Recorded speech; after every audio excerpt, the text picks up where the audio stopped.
Hello friends, आज मैं आप सभी के लिए जनरल साइंस से रिलेटेड कुछ मोस्ट इंपॉर्टेंट क्वेश्चंस लेके आई हूँ। चलिए स्टार्ट करते हैं वीडियो।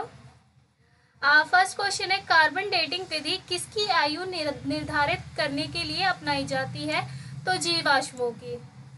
सेकंड क्वेश्चन, शरीर में रक्त की सफ़ेद कोशिकाओं का मुख्य कार्य क्या होता है, यानी कि डब्ल्यूबीसी का मुख्य कार्य क्या होता है? तो डब्ल्यूबीसी का जो मुख्य कार्य होता है बीमारियों से बचाना, शरीर को बीमारियों से बचाना, ये एक डिफेंस का काम करता है। क्वेश्चन नंबर 3, मछली के हृदय में कितने प्रकोष्ठ यानी कितने चैम्बर पाए जाते हैं? तो मछली के जो हृदय में 2 चैम्बर पाए जाते हैं और ह्यूमन बीइंग के अंदर 4 चैम्बर पाए जाते हैं। हमारे अंदर कितने पाए जाते हैं? 4 चैम्बर पाए जाते हैं। 40 वर्ष पूरे हो जाने पर चर्चित अप्सरा क्या है? तो ये एक न्यूक्लियर रिएक्टर है। डायनमो का क्या कार्य है? तो डायनमो का जो कार्य होता है वो यांत्रिक ऊर्जा से विद्युत ऊर्जा का उत्पादन करना, इसका कार्य होता है। पिच ब्लेंडी से कौन सा रेडियो एक्टिव तत्व प्राप्त किया गया है? तो रेडियम। प्रकृति में सबसे अधिक मात्रा में पाए जाने वाले कार्बनिक यौगिक कौन सा है? तो सेल्यूलोज है, जो प्रकृति में सबसे ज्यादा पाया जाता है। डोलोमाइट किसका अयस्क है? तो ये कैल्शियम का अयस्क है। ध्वनि की तीव्रता मापने वाला यंत्र क्या कहलाता है? तो ध्वनि की जो तीव्रता मापने वाला यंत्र है वो ऑडियोमीटर कहलाता है। दूध का खट्टा होना किसके द्वारा होता है? तो जीवाणुओं के द्वारा होता है। रेफ्रिजरेटर में प्रशीति मतलब कौन सी गैस भरी जाती है? तो रेफ्रिजरेटर के अंदर फ्रीऑन गैस भरी जाती है। दूध से दही बनाने में कौन सा बैक्टीरिया सहायक? और लैक्टोबैसिलस। दूध को दही बनाने में बैक्टीरिया सहायक होता है। क्वेश्चन नंबर 13, मानव रक्त का पीएच मान कितना होता है? तो 7.4 होता है। खनिज संरचना की दृष्टि से हीरा क्या होता है? तो हीरा जो होता है वो एक कार्बन होता है। नेक्स्ट क्वेश्चन, ग्रह गति प्लांटरी मोशन का सिद्धांत किसने प्रतिपादित किया था, किसने दिया था? तो कॉपलर ने दिया था। हाइड्रोजन बम किस सिद्धांत के पर आधारित है? तो नाभिकीय संलयन और न्यूक्लियर फ्यूजन पर यह आधारित है। प्रोटॉन की खोज किसने की थी? प्रोटॉन की खोज मैं आपको बता दूं, इलेक्ट्रॉन की जो खोज की थी वो जे थॉमसन ने की थी। उसके अलावा न्यूट्रॉन की जो खोज की थी वो चैडविक ने की थी। और प्रोटॉन की खोज करने वाले रदरफोर्ड थे।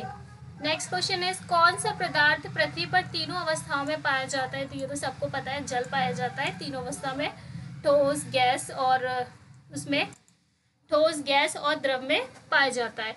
किस विटामिन में कोबाल्ट पाया जाता है? तो विटामिन B12, जिसका रासायनिक नाम है साइनोकोबालामाइन B12 का। मानव शरीर में रक्त का थक्का नहीं बनने का प्रमुख कारण है हेपेरिन। हेपेरिन की उपस्थिति से मानव शरीर में जो रक्त का थक्का नहीं बनता। नेक्स्ट क्वेश्चन, HTLV नामक वायरस से कौन सा रोग होता है? तो एड्स होता है। मानव शरीर में सबसे छोटी ग्रंथि है? पिट्यूटरी ग्लैंड सबसे छोटी ग्रंथि है। एंजाइम मूलत क्या है? तो एंजाइम जो है एक प्रोटीन होता है। हीरे की चमक होती है, हीरे की जो चमक होती है वो पूर्ण आंतरिक परावर्तन के कारण होती है, टोटल इंटरनल रिफ्लेक्शन की वजह से जो हीरा चमकता है। गोबर गैस का मुख्य संघटक क्या है? गोबर गैस में सबसे ज्यादा मीथेन पाया जाता है।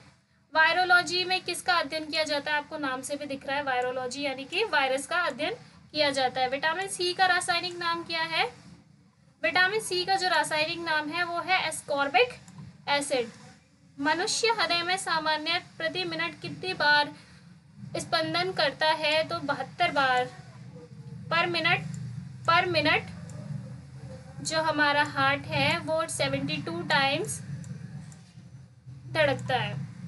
स्फेग्नोमीटर नामक यंत्र से क्या नापते हैं? तो ब्लड प्रेशर नापते हैं, रक्तदाब। सन 1902 में कार्ल लैंडस्टीनर ने किसकी खोज की थी? रक्त समूह की खोज की थी, ब्लड ग्रुप की। नोबेल पुरस्कार से सम्मानित होने वाली विश्व की प्रथम महिला विज्ञान के क्षेत्र में थी, वह कौन थी? तो जो प्रथम महिला थी वो मैडम क्यूरी थी। सॉरी, ये मिस्टेक हो गया है। ये 1903 में इन्हें फिजिक्स के क्षेत्र में रेडियम की खोज करने के लिए इन्हें नोबेल पुरस्कार दिया गया था। लाफिंग गैस है नाइट्रस ऑक्साइड। मैं आपको बता दूं 1930 में सीवी रमन को भी नोबेल पुरस्कार दिया गया था। हाइड्रोफाइट किन्हें कहते हैं? हाइड्रोफाइट वो होते हैं जो जलीय पौधे होते हैं जो जल में उगते हैं, जैसे कि पश्चिम बंगाल के तट के किनारे आपने देखे होंगे जल में काफ़ी सारे पौधे निकलते हैं, उन्हें हाइड्रोफाइट ही कहते हैं। सबसे भारी धातु कौन सी है? ओस्मियस। मोस्ट इंपॉर्टेंट क्वेश्चन, कई बार एग्जाम में पूछा जा चुका है।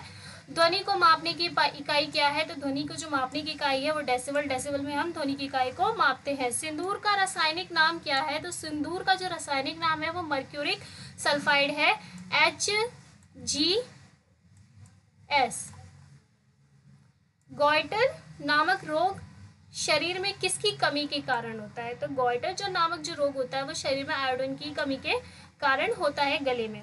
पित्त का निर्माण शरीर के किस भाग में होता है? तो पित्त का जो निर्माण है वो शरीर में लिवर में होता है, यकृत में। Thank you. वीडियो अच्छी लगे तो लाइक शेयर सब्सक्राइब और कमेंट करके ज़रूर बताएं कि आपके क्वेश्चन कितने सही गए।